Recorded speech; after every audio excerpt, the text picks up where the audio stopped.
वागर्था गुरु संपत्त्य वागर्था प्रतिपत्तये जगतः पितरो वंदे पार्वती परमेश्वरो। शिव समान दाता नहीं विपत्ति निवारण हार, लज्जा मेरी राखियो प्रभु नंदी के असवार। बोलिए शंकर भगवान की। एक बार भूत भवन भोले बाबा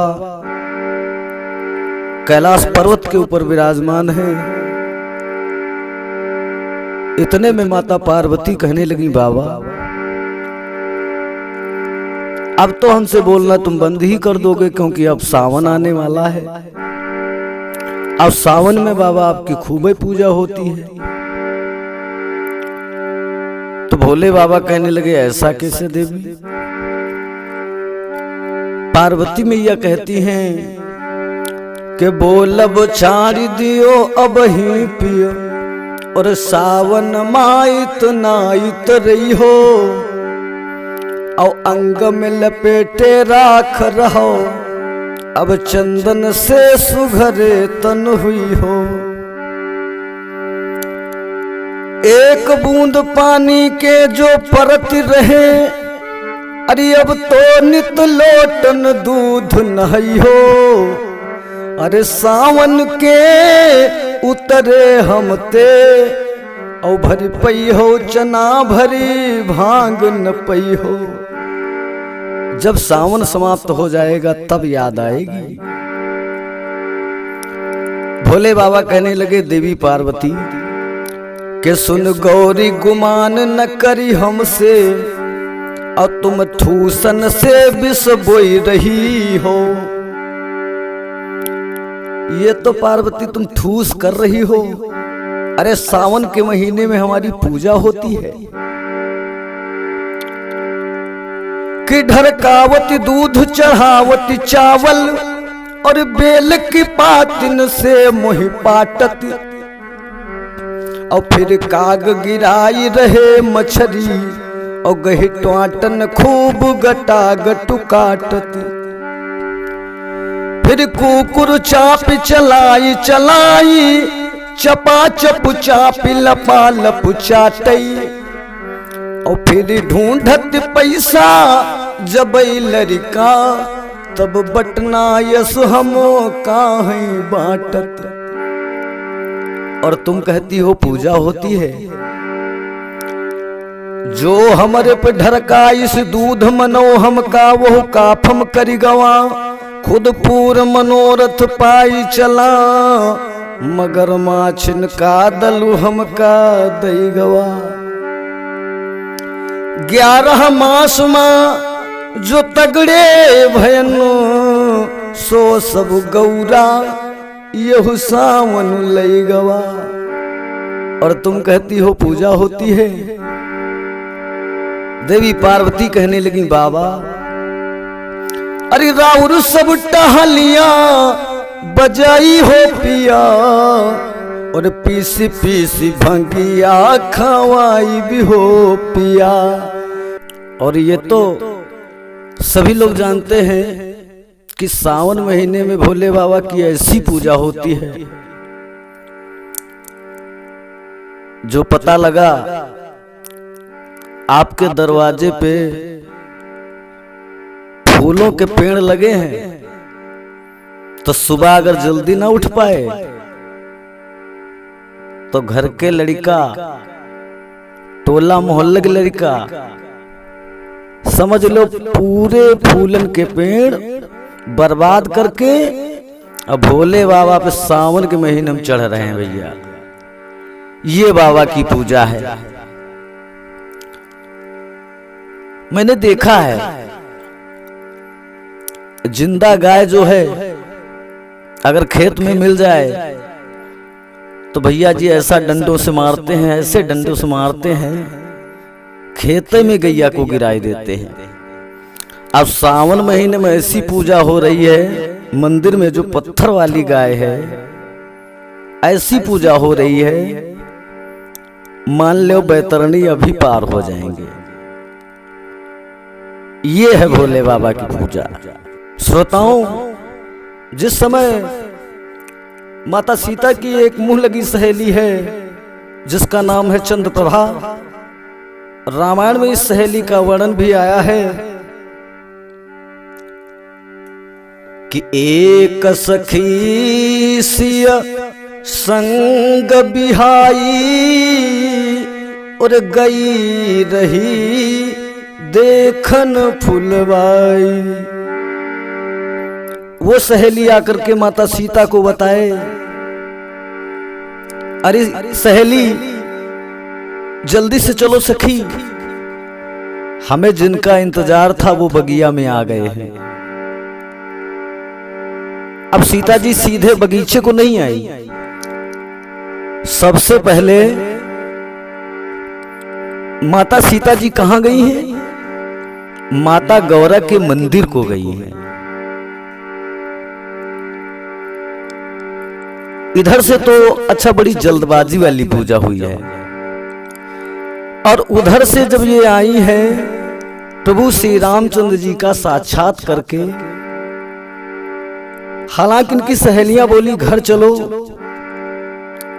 लेकिन सीता मैया घर नहीं गई, माता गौरा के मंदिर को गई है। कहीं से माला बना करके हाथों में वो माला है कि माता गौरा को चढ़ाऊंगी, समर्पित करूंगी, ये भाव है सीता मैया के मन का। धर्मानुरागी धर्म विचार करें, आज माता सीता बड़ी विधिवत पूजन कर रही हैं। माता गौरा ने मन में विचार किया, पहले तो बड़ी जल्दबाजी वाली पूजा हुई थी इनकी, अब की बार क्या लगता है कुछ चक्कर है। अच्छा, पूजन किस तरीके से माता सीता ने किया है माता गौरा का? के पूजन कीन अधिक अनुरागा और निज अनुरूप सुभग बरु मांगा, यानी कि अपने समान दूल्हा मांग रही हैं। तो सबसे पहले माता सीता ने निवेदन किया, हालांकि माता गौरा से, के जय जय गिरवर राज किशोरी और जय महेश मुख चंद चकोरी। लेकिन माता सीता की बात को सुनकर माता गौरा कुछ नहीं बोली। किस लिए नहीं बोली? हालांकि माता गौरा ने इशारा किया, ये काम हमारे बस का नहीं है। तब इन्होंने क्या कहा कि जय महेश मुख चंद चकोरी। अब भोले बाबा से निवेदन किया, भोले बाबा ने साफ मना कर दिया, क्योंकि पति का अधिकार पत्नी पर तभी तक रहता है जब तक उसके कोई पुत्र ना हो, और जब उसके कोई पुत्र हो जाता है तो पति का अधिकार पत्नी से थोड़ा कम हो जाता है। अब माता गौरा की बात को समझ गई सीता मैया, तो क्या कहती है कि जय गज बदन खड़ानन माता जगत जननी दामिन दुत गाता, नहीं तब आधि मध्य अवसाना और अमित प्रभाव वेद नहीं जाना। बड़ा प्रेम के साथ में पूजन हो रहा है, साथ में प्रार्थना भी हो रही है कि मोर मनोरथ जानहु नीके और बसहु सदाउर पुर सबही के। काफी देर तक माता गौरा के मंदिर में सीता मैया पूजन करती रही, अंततः गत्ता बड़ी प्रेम से एक बात कह दी माता सीता ने गौरा मैया से कि देवी पूज पद अरि कमल तुम्हारे और सुर नर मुनि सब होई सुखारे। अब तो माता गौरा प्रसन्न हो गई, तो प्रेम विवश तब भई भवानी और खसी माल मूर्ति मुस्कानी। जब प्रेम के वशीभूत हो गई माता गौरा, हालांकि वो माला अभी कुछ देर पहले माता सीता ने ही पहनाई थी माता गौरा को, लेकिन वही माला हाथों में लेकर के माता गौरा सीता मैया के गले में डालने जा रही हैं कि प्रेम विवश जब भई भवानी तो खसी माल। किसकी माला खिसकी? जो माता गौरा के गले में पड़ी थी वो माला हाथों से लेकर के माला जा रही थी सीता मैया के गले में डालने के लिए, लेकिन माता गौरा के हाथों से खिसकी। जब सीता मैया के हृदय में प्रभु श्री रामचंद्र जी का सुंदर निवास देखा, साक्षात्कार वो मूर्ति हो रही है, तो खसी माल। और मूर्ति कौन सी मुस्कुराई? जो माता सीता के हृदय में वास कर रही थी प्रभु श्री रामचंद्र जी की पावन मूर्ति, वो आज कि प्रेम विवश जब अरे भई भवानी तो खसी माल और मूर्ति मुस्कानी। प्रेम से बोलिए माता गौरा की जय हो, प्रेम से बोलिए शंकर भगवान की जय हो, प्रेम से बोलिए सीता मैया की जय हो। और जाओ, माता गौरा ने आदेश कर दिया, सिया तुमको वही मिलेंगे मोर पंख वाले ही।